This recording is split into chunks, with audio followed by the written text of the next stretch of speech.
those of you who joined us today. My name is Lana Veselova. I'm International Partnership Manager at CBonds Company. We are tracking financial markets and especially focusing on bond markets.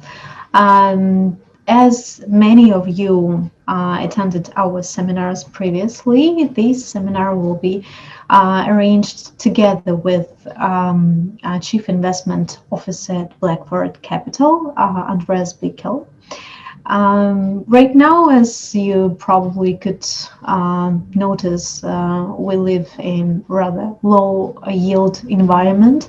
This is the beginning of the year, so probably many of you start rebuilding your portfolio, so at least to think over your strategies in terms of investments. And this time, it would be more efficient if we can discuss all the situation and build a great plan with great experts.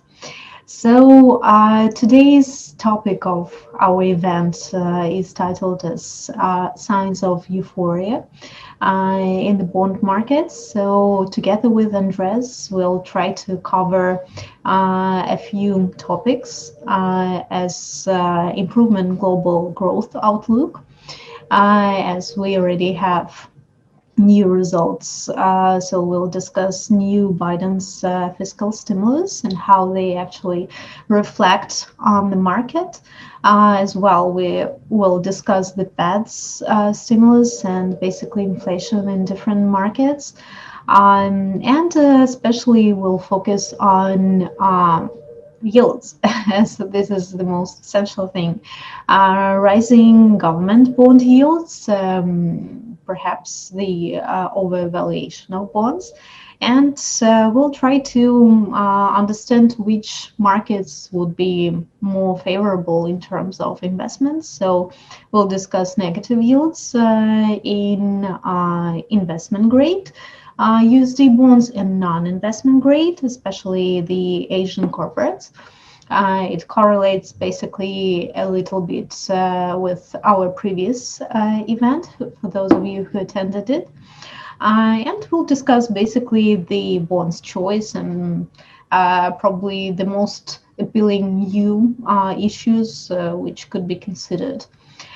So let me introduce and ask to join Andreas Bickel. So happy to see you after we made the sum up of the 2020. So what are your forecasts, and maybe you have more optimistic look for 2021? For those of you who were present in December, most of it has plus minus so far enrolled or developed as hoped. However, forward looking, the key question is how will this reflation trade affect all asset classes, but today in particular corporate global bonds. So the agenda is signs of euphoria in the bond markets. Actually, when this was designed and decided about the subject, treasury yields were basically 20 bips lower. And corporate US dollar bond markets were also lower in terms of performance. They have decoupled the both asset classes. So we see on one hand, still good performance in corporate bonds in dollar, but on the other hand, some signs of euphoria in the government bond market has disappeared. We will touch that in more details. The outlook obviously depends on the view on stimulus. Therefore, we have to talk about the next fiscal package in the US, global stimuli in monetary and its impact on inflation. We cannot oversee that bonds are overvalued, and we have to deal with the fact that most investment grade bonds are either giving you a nominal or after inflation a negative yield. And last but not least, I will cover areas where we find still attractive opportunities in the bond market. So coming back to the question raised at the beginning, I said several times last year that the GDP forecast for the world, and in particular for China, of the IMF, World Bank, and a lot of economists who only do that, are by far too low, and we will get a surprise. Little did I know that in Q4 2020, the year-over-year comparison rose to a significantly 6.2%, and the whole year was growing more than 3% in China. Similar Q3 was also year-over-year positive 4.3%. Basically, the assumption in Q2 that this impact of the pandemic will be maybe 1 or 2 quarters was, even from my optimistic point of view, too pessimistic. Basically, it was 1 quarter and China is back to levels pre-crisis. This chart I've shared with you probably 2 times ago. Basically, the reason why I was positive is and was and continues to be that the container shipping across the world, be it to America, which I think is surprising given the tariff problems, and to Western Europe, has last year surged. And there is scarce capacity for freights. Therefore, if you want to order something in China and or get capacity to ship things, it is extremely difficult, and prices for freight have risen sharply. Positive impact on GDP is the consequence, as we have seen at the beginning. Similarly, you can see here during last year, Chinese export continued to be very strong, and therefore the surplus with the Western world has risen significantly. What you cannot see in this chart is that the inner Asian export and trade has risen significantly. However, if you look at this export statistic from Korea, or if you look at Japan, you see that both rather old tiger countries have significantly improved, have had strong GDP figures, and have had strong markets, both on the bond and on the equity side. Turning to the US, this picture is 2 weeks old and it's already outdated. So the red line shows you Goldman Sachs expected at this time 6.8% for this year GDP growth in the US. They have just recently, in the last 5 trading days, changed it to 7%. You see the IMF. The IMF is now at 5%, which is rather high for this institution, but the IMF is below consensus.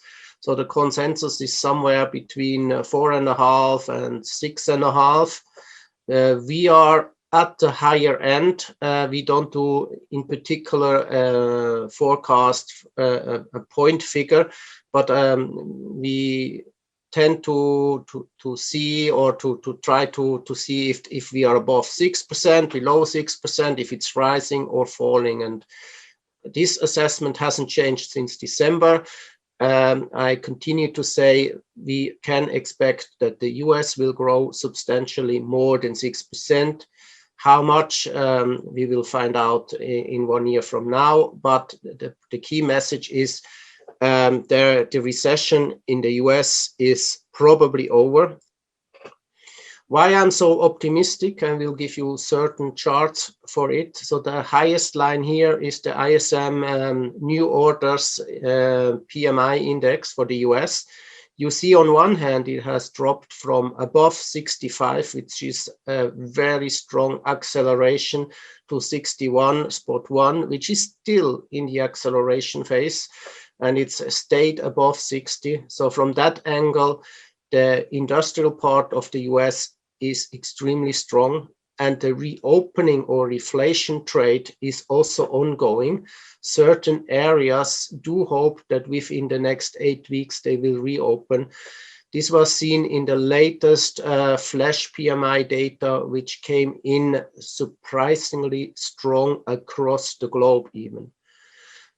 Continuing with China, you see that's the brown line. We stayed above 50, but we had a little soft patch, only to be followed by the flash PMI data last week of a slightly better view. The orange is Germany. You also see Germany stayed above 55, which is again acceleration. And the latest flash PMI data next week will come out, the new data, which is shown here, to confirm that there is a reacceleration of an already growing industrial area. So from that angle, PMI data do confirm a positive growth outlook, which impacts obviously inflation, yields, and the outlook for defaults in the corporate sector, which we will cover in the coming minutes. So if I put a global picture, and I took this picture because it comes close to what I think, basically this year China is expected to grow more than 7% in my language. If I use the data from Goldman, they expect 8%, and Asia Pacific 7%, having 7.5%, by the way. Having said that, that is one of our preferred area to invest in corporate bonds. We are not going to cover the domestic market, which was in the last CBonds seminar. I do think that's a very interesting area. However, we are not active in that area, and I really cannot add anything to what I've heard the last seminar. Similar, you see the US, we have covered it. So my take is more than 6%, which is strong. Obviously, all these figures have to be taken into consideration where we start from. We start from a significant low level last year, but the catch-up will continue most likely in 2020. So if these figures were true or will materialize, I mean, more than 4% in the US for next year is significantly above growth. I tend to agree as well with that forecast, for the simple reason that most likely the next fiscal stimulus package will be too large and the American economy might overheat. Europe is the surprising bit here. The Americans are extremely positive for the European economy. I do agree with the catch-up. I personally believe that more than 5% is a bit high. I would rather see it 3 to maybe 4.5. But the good news from that angle is also in Europe, we can expect a significantly better growing economy forward-looking. Last but not least, different to what we will see, the CPI forecast of Goldman for this year is at 1.1%. So this would be rather disinflationary. There, I definitely disagree. I also disagree with the break-evens we will see in a second, but I do believe that this forecast is by far too low. So first takeaway, we like also on the bond side, the Asian area, and to a certain degree, selectively, we also like emerging markets. This chart is important. You can see that China has already in Q4 reached aggregated GDP levels of before the pandemic. The US is expected to reach this level in Q2 this year. This is what I've said, plus minus in December. And more importantly, look at Europe or the Eurozone. Most likely, hopefully by the end of 2022, and that's really a long time from today, they might reach the pre-crisis level. The other reason why I'm rather optimistic is this chart here. You see on the left-hand side in orange, the agreed fiscal support so far. Not shown is, however, the package which is now in votation and discussion in the both parliaments in the US. If it were to pass the 1.9 billion, that would add another 9% of GDP stimulus to the already approved more than 4% before Christmas. And if you were to listen yesterday to Mr. Powell, he confirmed that they will continue with their bond buying program at the pace they have announced until probably 2 to 3 years from now, until some key figures, one is the inflation figure, will drop. You also see that in Europe, they have, besides the monetary stimulus, they have as well direct credit support from the central bank. That's the purple bar. So overall, at least in the both larger Western part of the world, the stimulus will be ongoing. And actually, which we will see also in a second, Europe will in some parts even outpace the Fed stimulus. Having said that, look at this chart. You see here the stimulus we probably all remember from the great financial crisis or recessions. Compared to what we do now, this is not nothing, but it looks extremely small compared to what was done after World War II with the great boom in the 50s and the rally in the Nifty 50 stocks and the global economy which grew, and the baby boomers, etc., etc. This is just amazing. And it is not the absolute figure, which is here the point. This is a relative chart in percentage of GDP. So this stimulus will create either growth and or price bubbles and or inflation and higher yields. Coming just quickly back after yesterday's speech of Mr. Powell, I find it amazing that for the first time since the European Central Bank exists, we can summarize that this year we will outpace in terms of asset purchasing program the Fed. And the Fed is not at all breaking. By the contrary, their QE forever program is the biggest in history, but the ECB is topping that. We are still in the part of the economy and try to assess inflation outlook and growth outlook. Dr. Copper is normally a very good indicator. Dr. Copper normally correlates as well with corrections or pullbacks in spreads and or equity markets, but look at this. As we speak, we are still trading above 9,000, which is one of a multi-year high level figure, and we are far above the various moving averages. So from that angle, you see there is a reflation trade going on, and there is a lot of growth expectation. You see this also here. These are longer charts for various commodities. Basically, at the end, you see that agriculture, industrial metals, energy, and commodities in general have risen, but they can rise much more if you look at their own history. All this has led to much higher government bond yields across the globe, in particular in the US. Last time when we had this seminar, the spread was at 84 basis points, and look where we are today. We are roughly 50 bips higher.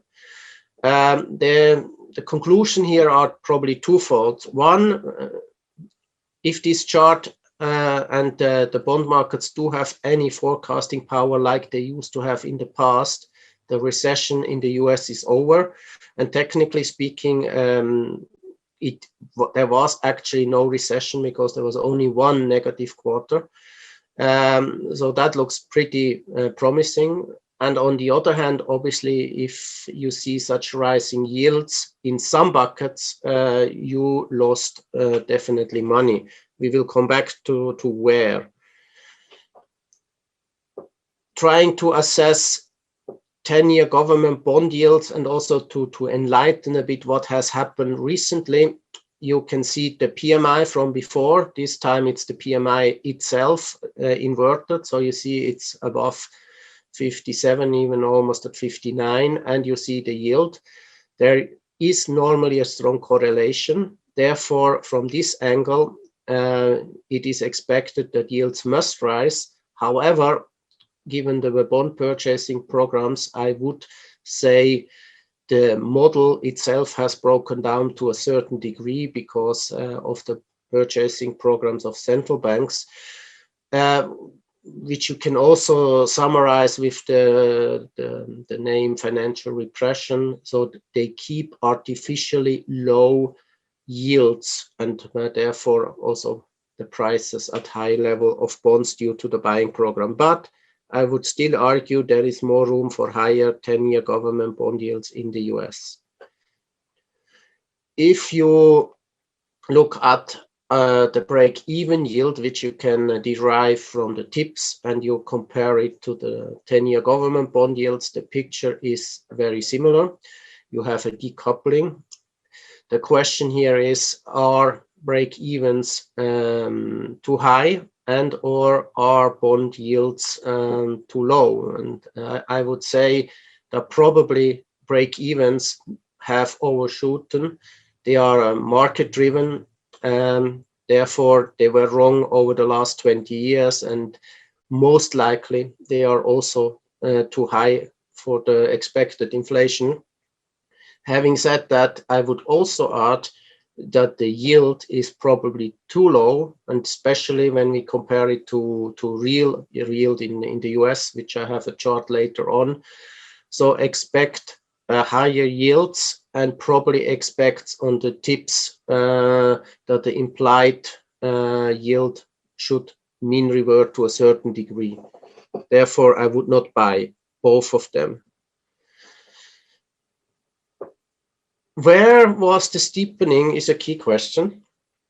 This chart shows you the US, Germany, and Japan. And as you can see from the blue line, over the last 12 months, the steepening between the 10 and the 30-year yield in the US was basically not there. It was range bound. Similar to Japan, Japan has yield curve control, but surprisingly, it was a strong steepening in Germany with the Bund in the 10 and 30 year. And now obviously the question is, why are we telling you that we have a steepening of the yield curve? Well, the answer is because in the 5 to 10 year buckets and most pronounced in the 7 to 10 year buckets, we have seen a significant rise of yields in the US. So the market globally is definitely not in sync, but the signal from Germany, export-oriented country, and from the US is very similar. Both basically indicate that we will see down the road a significantly pick up in economic activity. If we compare the yield curve steepening 2 years, 10 years for G4 countries, you see a very similar picture. Germany has somehow picked up, but in that brackets compared to the UK and in particular to the US, the steepening is less pronounced than in the two Anglo-Saxon countries. Therefore, it is probably fair to assume that the bond market in both countries is pricing in a significant reflation trade and growth pickup. Therefore, we would not touch government bonds in any of the four. Japan is distorted due to the yield curve control, but you see basically there was not much move going on.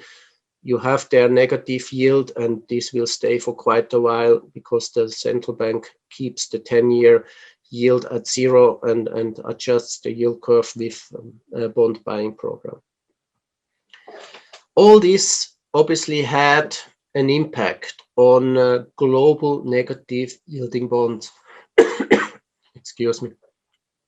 As you can see from this chart, which was also in December in the pack, so from more than 80 trillion down to 14 trillion, negative yielding debt globally, mostly, but not only, mostly government bonds in bonds, yen, Swiss franc and pounds, but not exclusively.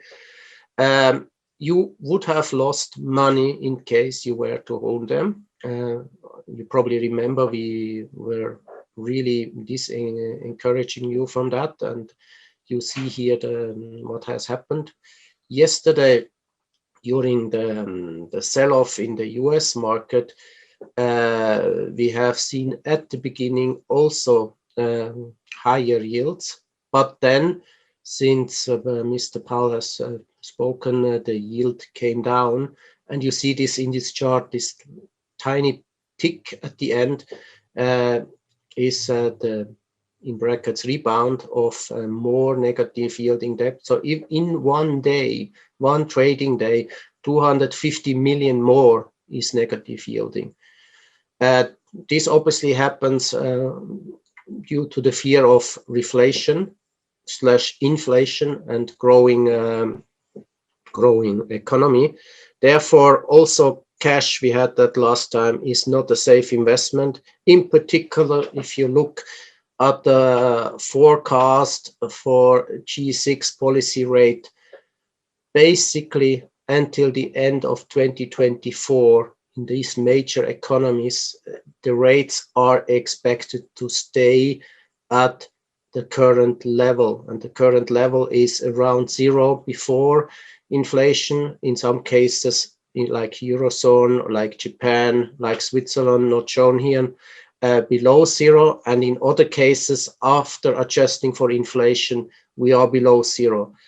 And last but not least, if you hold cash, banks have imposed in almost all the countries in these currencies a threshold. If you hold more cash than the threshold of your bank, you pay negative interest, or you pay basically to store cash at the bank.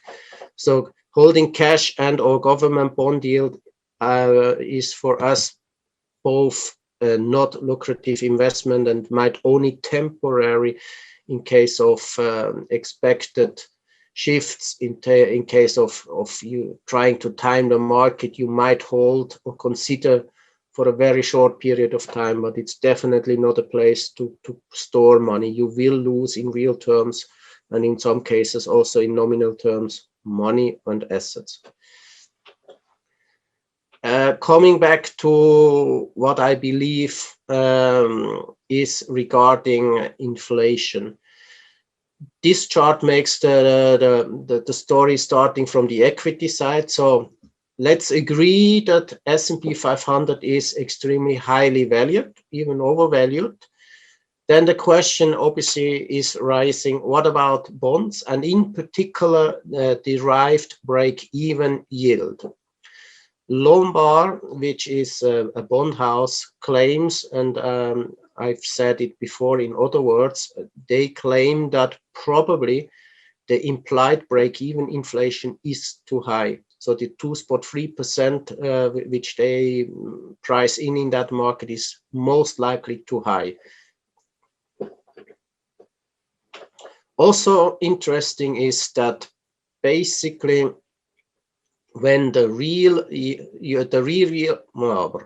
excuse me, I restart. So the correlation between inflation expectation, which have risen significantly, you see that in the blue bars, which shows the correlation between the TIPS yields and break-even inflation, and the treasuries. So basically, you expect more inflation, and at the same time, the real yield goes further down. It's amazing. It's not unusual, which we will see in a second, but just think of it for a second.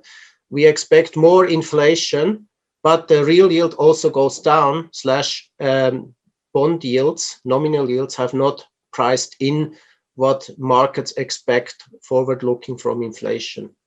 But also from that angle, you can say on one hand, you lose money in the bonds, on the bond side, most likely, but on the other side, probably bonds, given that this correlation is negative, are overvalued.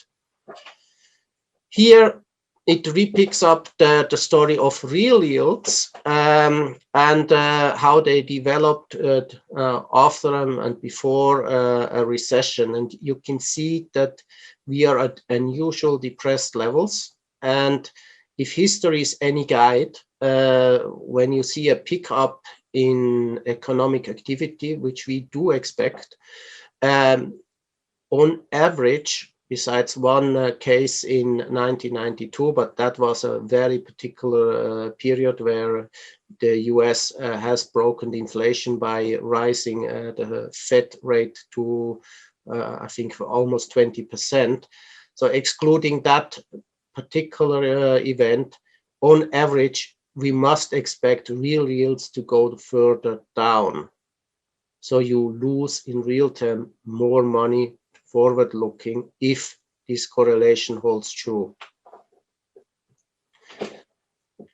If we look at the long history of real yields, as we have talked so much of it, I find this chart quite amazing.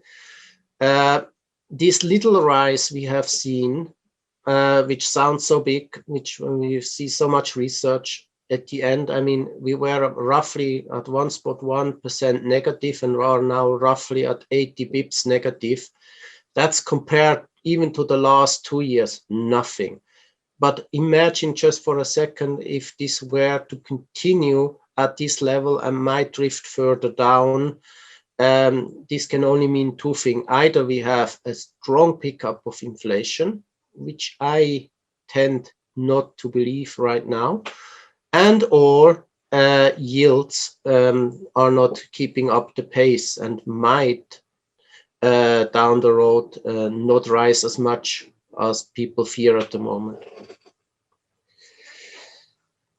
Inflation is a tricky phenomenon because inflation is measured in various ways, and what you fear, expect, you live through every day, and what the Fed is looking at and what CPI and PPI are measured is not what the Fed is looking at.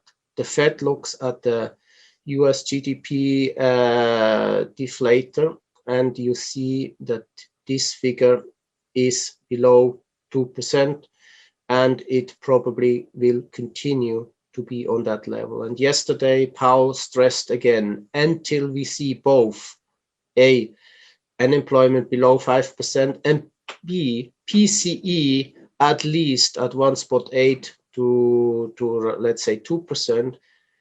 Before that, we are not going to stop our accommodative policy, and we will definitely not raise our rate.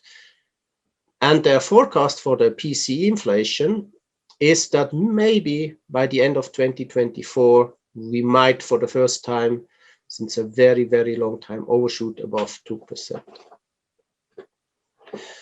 You see here what Goldman Sachs forecasts, but this is in line with the Fed and consensus.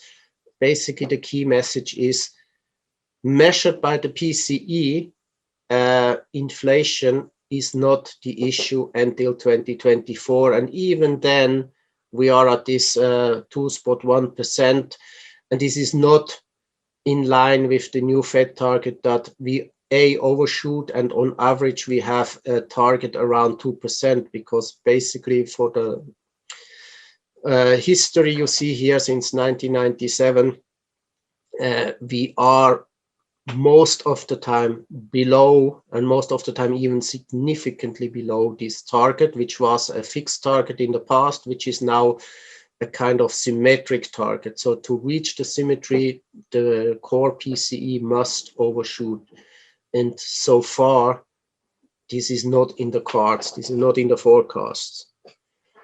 However, inflation, as I said before, is something you fear, you experienced. If you were in US to buy a house, so not to rent a house, the prices have surged 50% in the last 8 months. 50%, wow. Similar happens here in Central Europe due to the flight to the countryside, due to home office. People try to increase the number of square meters by buying or renting larger spaces. And macro bonds from Nordea together, they make the point that the pent-up demand will be huge, and it's only a question of time till rents will be raised significantly if their model holds true. And having said that, so once New York opens up and people might move back or others move back or into New York, you will see a surge in rents. And this is 40% of core CPI in the US, which for me was a surprise, but it's the way in America the core CPI is calculated. So from that angle, it is fair to assume that CPI will see a rise over the coming months. And like Mr. Powell said yesterday, given that we had negative oil prices last year in Q2, it is clear that the next figures in Q2 will overshoot and will be volatile.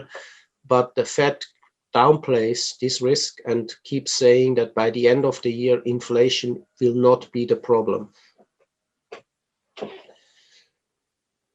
So given the starting point, low yield environment, negative yield, negative real yields, what did rich people do? This is a slide of 3 slides. I'm only showing you the bond part, but what you can see is that over the last 12 months, the allocation to bonds went down from 24% to 19%.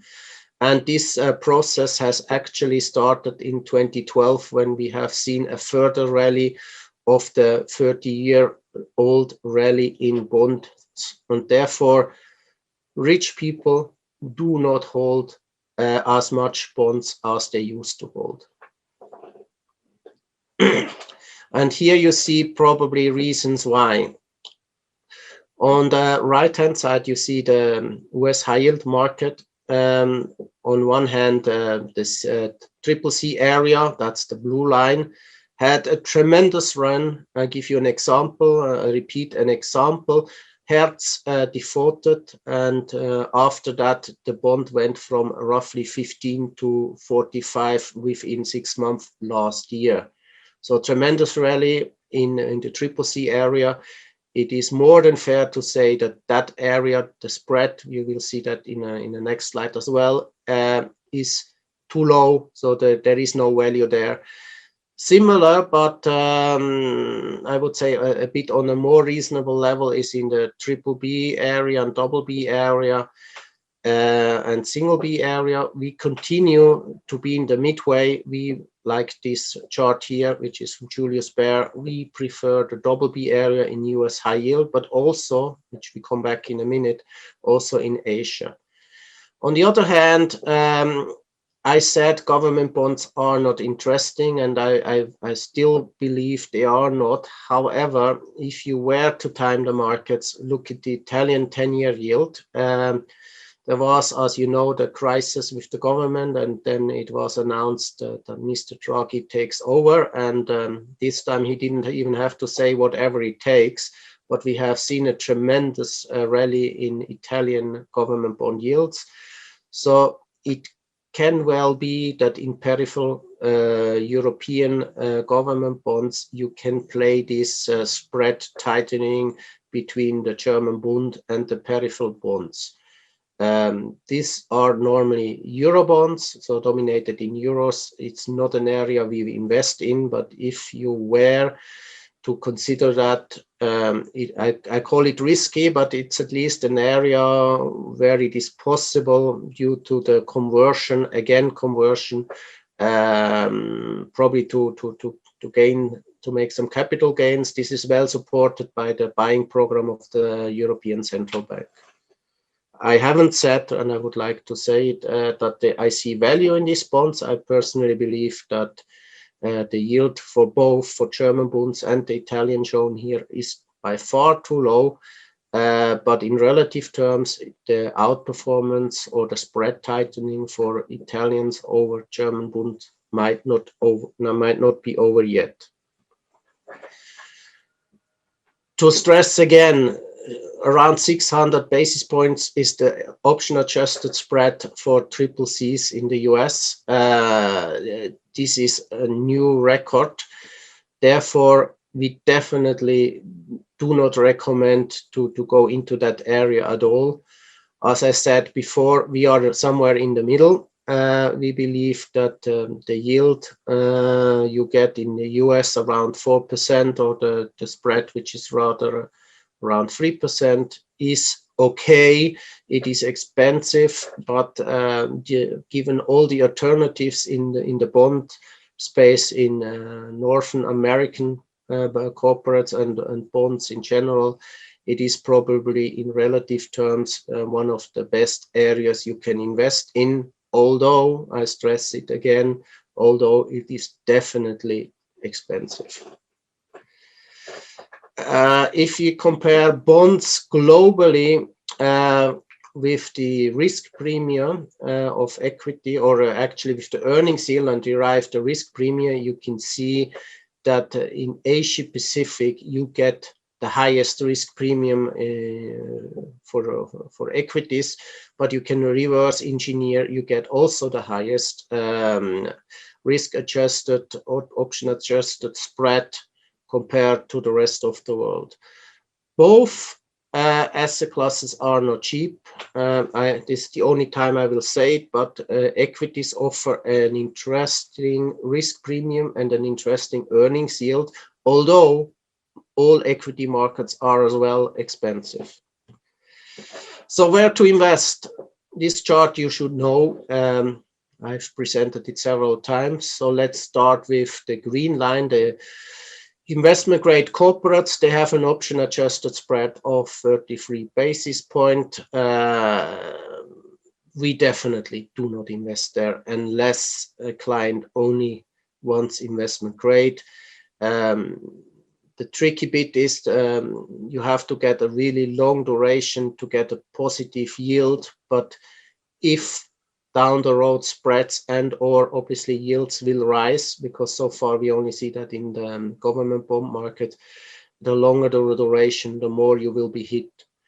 Amazing, at least from my side, is so far there was no spillover of the government bond market to this market. Most bonds we have on focus are even trading higher than at the beginning of the year, and new issues, they are, most of them, after the first trading day, 1 to 2% in plus. We have seen bonds from Mexico as an example, hard currency dollar bonds. They came out at 100, first price 105. Today, 3-4 weeks later, we trade at 108, 109. That's amazing, and it's definitely neither cheap nor a recommendation to invest. The only thing you can derive from it, if you have access to new issues, that's a game you can still play and where you can still make easy money. But the problem here is obviously to have access and to get an allocation. You see that, for instance, the orange line, the lighter orange line, US high yield, have a spread of 320 bips. Last year, I remember we were at 450. Global emerging market, we were in December even 420. Now we are at 375 pips, and you see no hiccup or almost no movement up, if there is any to be seen. These spreads are really tight, and the yield is not compelling, but it's the best you can get. All around in other spaces, you get much less yield. So therefore, if you have to invest, if you want to invest, we believe that selectively global corporates, non-investment grade, preferably BBB, is the place to invest, and was the place to invest last year. But obviously, if I compare the opportunity set today with what we have seen 1 year ago, it is really difficult to see any value at all. But at the moment, at least, you can say inflation adjusted, you still get above zero. Important forward-looking is obviously the default rates. We see here the US high yield and loans market. In the study where this is taken from, they claim that over the last 3 months, we are reaching zero. In January, there was no default at all. After last year, having seen one of the worst default cycles on record. Forward-looking, we would argue that this money printing, this fiscal stimulus keeps zombie companies alive, and therefore the default rate for US corporates is going to stay at very low levels, and also due to the pickup in the business cycle. You do know, hopefully, that I'm not a particular fan of Europe. If we look from it in terms of the high yield market, you see here a reason why. Different to the US market, you see that defaults rate have even picked up over the last 2-3 months. I would argue that this is not over yet, but it should get better in the second half of the year. So selectivity, as always, but in particular when you have rising default rates, is key when you choose corporate bonds. We like Asian high yields. This is taken from Diamond Capital. They have a very good Asian research and also Asian products in the credit space. You see the average expected, the average annual default rate is below 2%. The second best area is Middle East and Africa. I'm a bit surprised. And Africa, Middle East, I would definitely agree. You see also where the US stands, and as shown before, it is decreasing, but it means the US, on one hand, you have a higher default ratio, and you have lower yields. Therefore, I claim, and I support this with this chart, that we prefer in the double B area Asian corporates. First of all, the spread over treasury is almost at 500 compared to 300 in the US, or to turn it around, you get 191 basis point more return. The duration to worse on top of it is 2 years, significantly lower than in the US high yield market with 3.8 years, and yield to worse in Asia is still above 5%, while in the US we are below 3.5%. Therefore, Asia, China real estate is the premium sector, is definitely compelling. We haven't invested in Indonesia, but it seems Indonesia, according to this credit research, is worth having a look. They have better fundamentals and interesting issues. We also like selectively, not shown here, corporates from Mexico. We have recently, for those of you who have access of our research on the Refinity platform, we have recently recommended 2 free Brazilian corporate investments, but these are not recommendation for Brazil as an area, it's rather for the particular companies. For legal reasons, I'm unfortunately forbidden to make any concrete bonds with coupon ISIN recommendation within the CIS area. So I'm sorry, I can only generally describe what we are doing in the bond space. Another worrying bit on one hand is US credit to GDP ratio. They are at record high, that's on the left-hand side.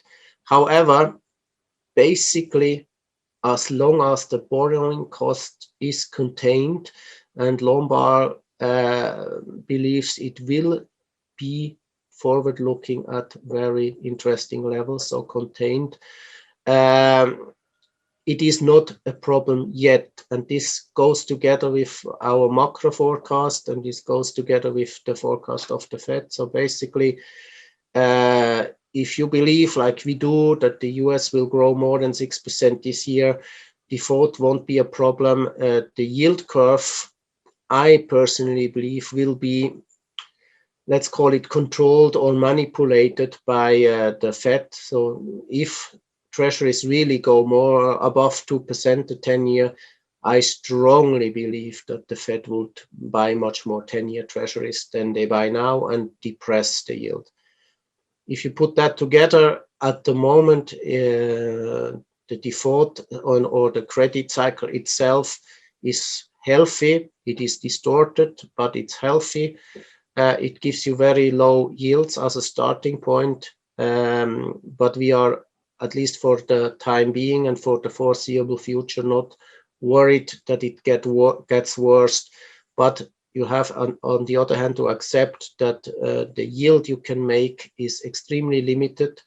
Maybe there is more capital gains coming, which means that then the yield of maybe even higher bond prices is even lower.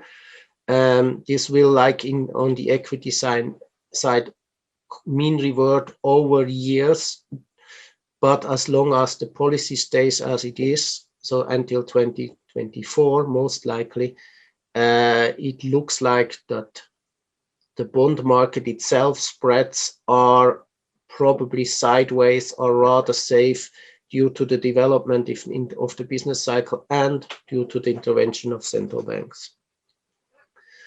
I'm only talking of dollar bonds. I'm not really an expert in forecasting dollars, but the dollar is most likely weakening further. This, on one hand, that's the stimulus of the Fed, that's the fiscal package, that's the fear of higher inflation. That's also because real interest rates might drop slightly further. And you see here from macro bond, there is a strong correlation between the dollar as a broad index and with the real rates. So therefore, although it's consensus and although I have said it before several times, there is still pressure on the dollar. You see it also on this chart. The funny thing of this chart is it came out after the inauguration, and the claim was until inauguration, on average, dollar get stronger and then weaker. But at the beginning of the year, most people said we will see a continuation of weaker dollar. I remember having said that on average, I do agree, but probably as the mass is on the herd is wrong, a mean reversion might happen. Obviously, I didn't know what will happen, but we can at least say that there was a short period where the dollar got slightly stronger, at least against euro and in measurements of the DXY. That doesn't hold true against ruble, by the way, but this I assume you know better than I do. I would therefore continue to assume that the dollar on average should further weaken down the road. So let me sum up. On one hand, we see rising government bond yields. So if you were to have them in your portfolio, you lost value. Interesting is that so far there was no spillover to the corporate side. Even when there was a little sell-off at the end of January in the equity market, it was not enough for a spread widening. By the contrary, for instance, in China, spreads were even tightening during that period. Equities sell-off, as we have seen yesterday, are short-lived, and buy the dip is the mentality. Therefore, if the correlation holds true forward-looking, I would strongly assume that these overvalued bonds, these depressed spread levels are here to stay for a while. I have several times stressed that cash is no alternative. A, there is inflation. B, the storage is not for free. Therefore, I urge you to think where to deploy your money. inflation is rising. The Fed keeps downplaying it. I tend to agree that we will not see a significantly overshooting, but I do believe that Mr. Powell at the moment is deliberately downplaying a bit more than is economically reasonable. So inflation, yes, will be higher, but not as high as break-evens imply. So I do not expect 2.3% like we have seen in break-evens. I expect lower figures. And last but not least, to inflation, the PCE figure, which will be out this week and which most expect to be weaker, might even dampen the rise of yields and confirm to a certain degree the outlook from the Fed. Therefore, government bonds on average, on aggregate, might continue to decline, and therefore we do not invest in that area. Corporate bond spreads have amazingly continued to fall, although the speed is getting close to zero. Most likely they will stay at these levels and fluctuate a bit. Having said that, 12 months ago, I might be wrong and we get even tighter spreads, but I would definitely, as an investor, not shy away if I have to invest in bonds. I said it several times, the most compelling place for hard currency bonds is for us emerging markets. Overexposed, we are in China, Asia, Mexico, and we have particular investments in other areas. One I mentioned, Brazil, sometimes also Russian names drop up. There was recently a refinancing of a well-known Russian bank, which we were forced to sell the existing bond, and we even didn't get a new allocation to the new bond, although the coupon was below 5%. So it is really crowded. There's too much liquidity. But if you get allocation in such areas, you are probably for the time being quite safe. I have said it several times. We think in relative term, the double B space is most likely the, in brackets, safest place or the best risk return bucket, knowing that the starting point is extremely low.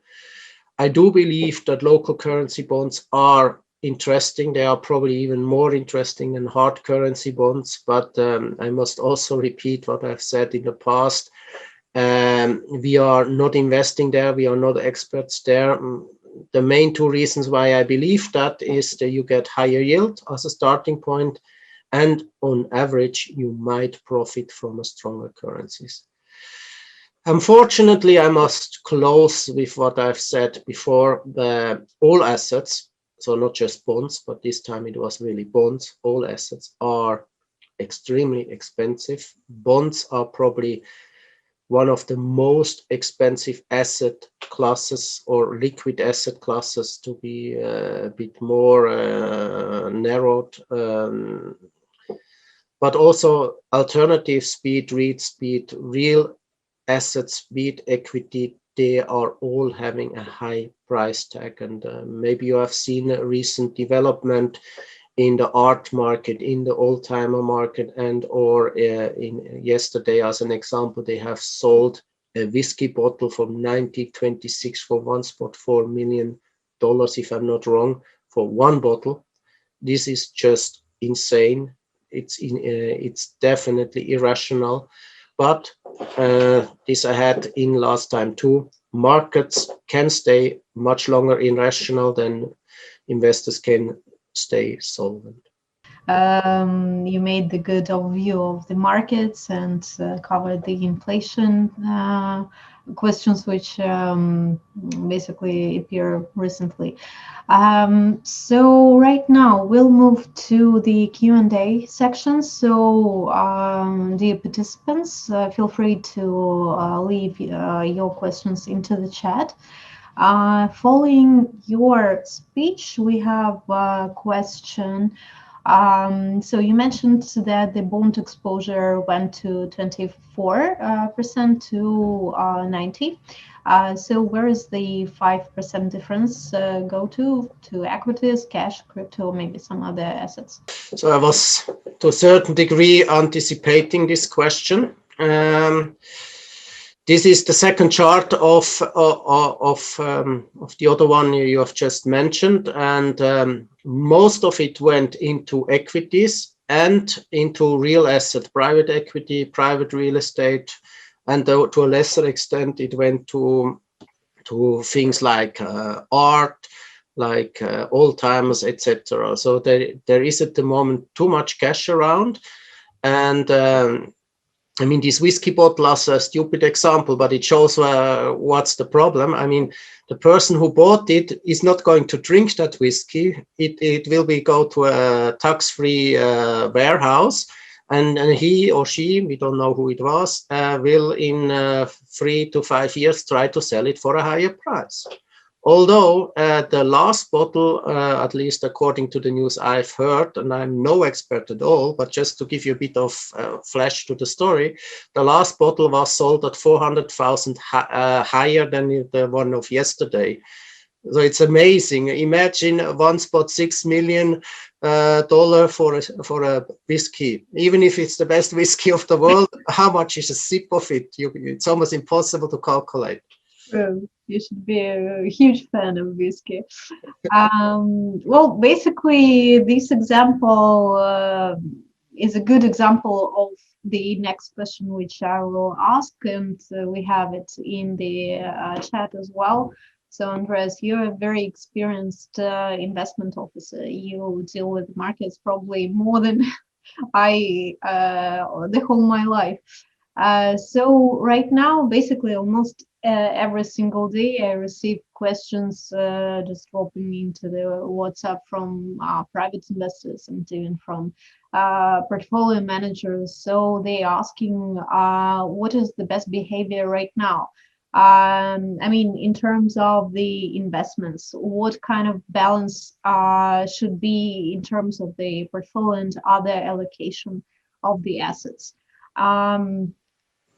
You mentioned that basically all the instruments are rather expensive, but let's stick to rather rational side. I like to be more conservative in terms of money, especially. So what is your best advice, at least for the building of the portfolio for this year? Do you recommend to stick to bonds still, because they are rather long instruments, they are not that volatile? So what could you recommend? And let me read the full questions. So based on the slides and informative views, a typical portfolio of, let's say, 100,000 should be invested into bonds, like 60 to 40 allocation, or maybe this is the old age frame of the investments. Maybe you have some arguments on that point. So if we open up and we say this is a multi-asset environment, and you have 100,000 for a start, you have unfortunately the problem that most bonds have a minimum investment of 200,000. There are some, however, in the US with 2,000 nominations, so you can find some bonds, but then you have also to watch out for transaction costs. But let's assume that you don't have this problem. Yeah.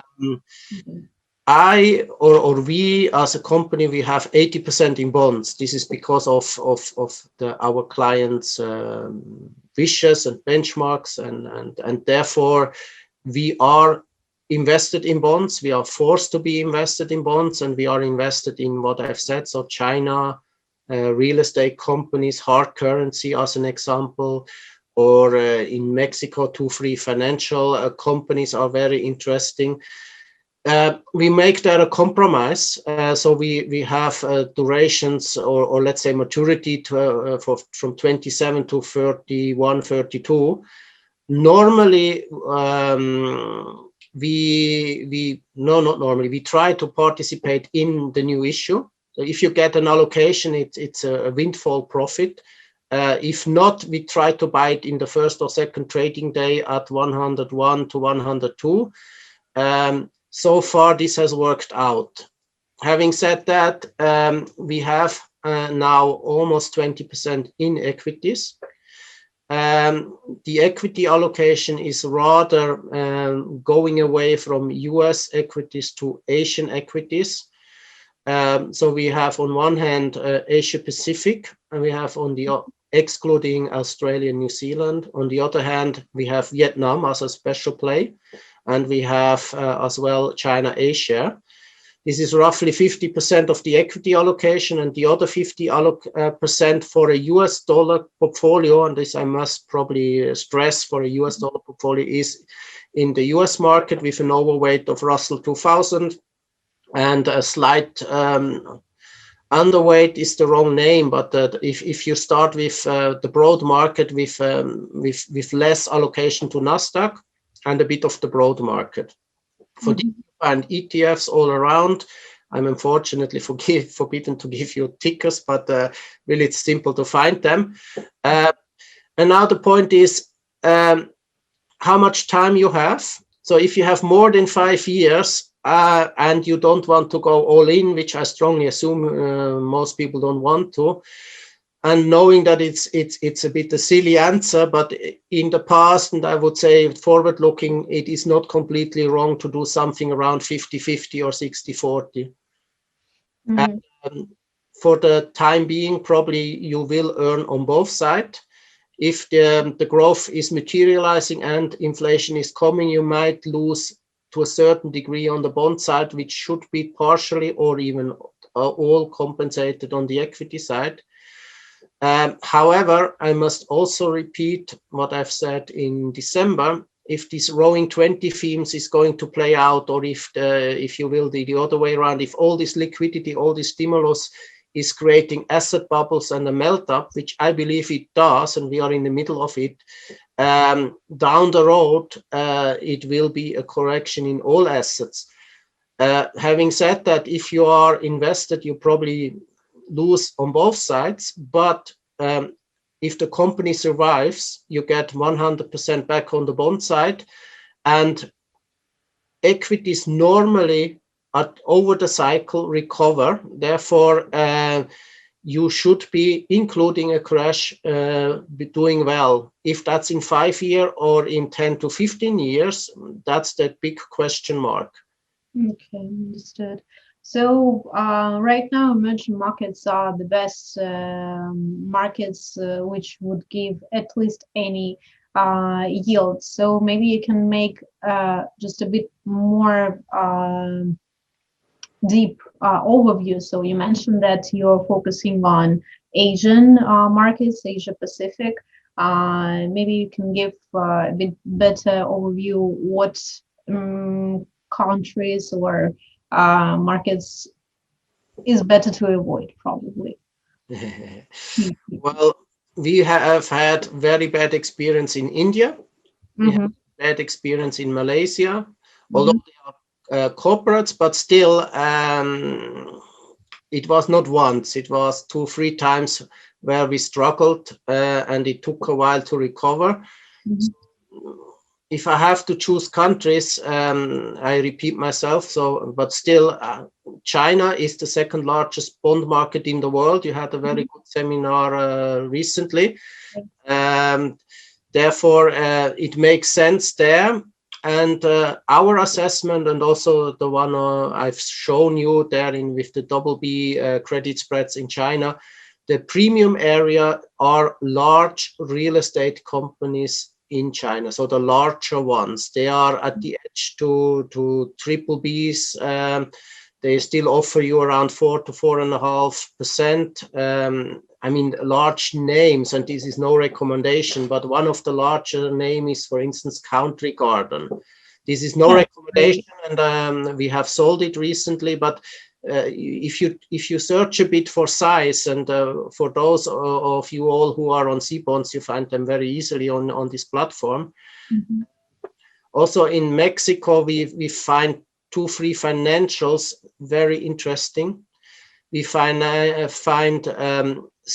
state near utility companies in Brazil interesting. Mm-hmm. If you search a bit for bonds from that area in dollars, you come up quite quickly to the names I have in my mind. They offer you also a yield of 4 to 5% when they are issued, and once they are trading, maybe in the lower 4% in dollar terms. If you have access to a local emerging market bonds or a manager, I would probably, for 100,000, let's put it concrete to the question, for 100,000, I might pick 1 or 2 manager and put 5 to 15,000 in such a manager. Mm-hmm. Well, last year we spoke that the best yield, the best premium can be found in double B plus area. This year we speak about double B. So what is next? Is the quality, should we compromise with the quality of the issuers, or this is basically the same companies but just a little downgrade by the rating agencies they received? It's a bit of both. But yes, also we have the pressure to produce yield, so we are forced to go 1, 2 notches lower. Not that we are really fond of, but if you want to have a starting yield of, let's say, 4%, and let's take the Russian market, it is extremely difficult to impossible. I mean, I give you an example, no recommendation, and the yield is anyway too long, but Softcombank 2-3 years ago, and what it is now, 2-3 years ago, it was a clear buy. It is still probably an interesting place, but the yield you get is so low and the maturity is so long that it is really questionable. And if I were a CIS client investor, I might diversify away from my home bias. That's also on the top of it. Don't make me Russia has the luxury problem that you are more or less an investment grade area, with the disadvantage that for names where you got 3-4 years ago 5% and more, you get now 4 and less. And then is the question, shall I go to that area, or shall I go to China where I get almost more than 5 actually in the double B area, or shall I go to the US where I get 3.4? I would prefer to know at least the issue. You know, you mentioned that you're focusing right now on catching basically the fresh new released bonds. So, well, I should say right now we make lots of seminars with the issuers who just released their issuances on the market. And I would say a few of them just of very good quality. They had just equities, and now they have bonds. So, yeah, with our screener, or maybe just with our seminars, you'll be able to find maybe some fresh new bonds. I mean, that's the key. Sorry to interrupt you, but that's exactly the point. If you know the issuer, and if they present, for instance, on your platform, you can make up your mind and invest in it. Because in the end, it is very simple said, but it's very difficult to implement. Brazilian bonds, as an example, I do not believe they are very compelling. However, there are some particular names which this statement doesn't hold true.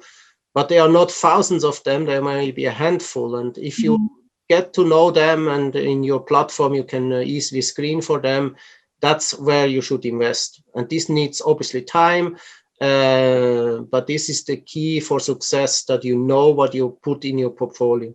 Exactly. Well, the main issue which I had with Asian issuers, there are thousands of them, but you have no idea what is the company. They have so many affiliates, and it is just insane when you will figure out the whole connection between them. So yeah, this is a rather difficult task. And well, probably the last question, in order not to hold the audience for such a long time.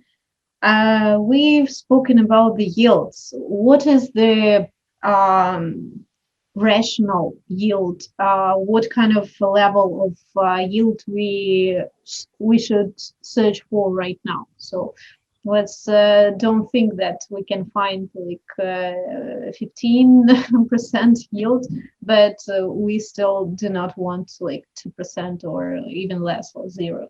So you said Asia gives like 4-5%. There are two answers to that. If I would go to the right slide, I could give you. You have lots of them. You've done A lot of huge work. slides. Thank you so much. The safer you are, obviously, the what shall I put it? The lower the yield is. But at the moment, you see that government bond yields are rising, and the key question is how far can they rise? And here, that this cycle is at the moment only halfway through, but it's distorted. And to be more precise, so if you are in the double B area and you have a duration around 4 years, as you can see here, you should get at least 3.5% plus minus a range. And for Asian, it should be around 5%. Or if you want to have it a bit more on the benchmark side, so US high yield have a spread, but this includes triple Cs of 320 bips. So you have to add something of the treasuries of 1%. So then the lower you go, the more you should get to 4%. And if you go to emerging markets, you should have a level above 4%. This obviously is all before inflation. To get that, you come back to, if you back engineer it, you will end up with double Bs and not with triple Bs. I see. So yeah, this is the question of what you are chasing for, right? Thank you very much, Andreas, for your comments and the overview. I'm looking forward to hear our next seminar. I don't know when we'll meet, probably in a month too. Let's see what kind of summing up we can make. For the participants and for the audience, if you still have more questions, please leave them into the chat, so we'll answer them. I would like to also offer you, in case you're looking for the good investments, you can take advantage of our bond screener, which Andreas mentioned, with all the criteria which you heard today. Basically, emerging market area is one of our best sites, so you can learn more, at least what are the companies, what yields they are offering. So if you wish, you can write me personally, or after the webinar you'll receive all the details. All right, then I do not see any other questions. So thank you so much, Andreas, for your overview. As always, huge work have been done in order to make the order of all the cows which is on the market right now. So well, let's see you in a few months, probably, or in a few weeks.